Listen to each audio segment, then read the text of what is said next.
Sa akong tanaw, daghanang wala makasabot nga normal ra ang pagduha-duha, bisan sa mga nagtuo. Usahay, ang pagtuo og mga pangutana magkauban. Atong hisgotan ng istorya ni Thomas ug nganong importante kini alang kanato karon. Sa Juan 20:24-29, si Thomas, usa sa mga tinunan ni Jesus, dili makatuo nga nabanhaw si Jesus, gawas kon makita niya ang ebidensya sa iyang kaugalingong mga mata. Gitawag nato siya og Thomas nga maduha-duhaon, apan sa tinuod lang, matinud-anon ra siya, di ba? Usahay, kinahanglan nato nga makakita una sa dili pa kita makatuo. Apan sa dihang nagpakita si Jesus kang Thomas, wala niya kini gipakaulawan.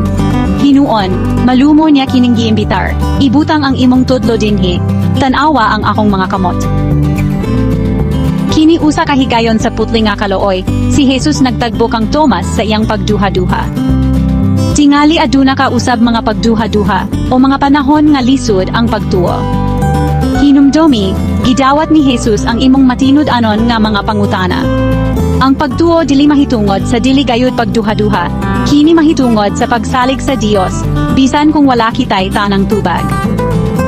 Busa, kung makita nimo ang imong kaugalingon nga naghunahuna, aniya ba gayud ang Dios? Anaa ka sa maayong kompanya.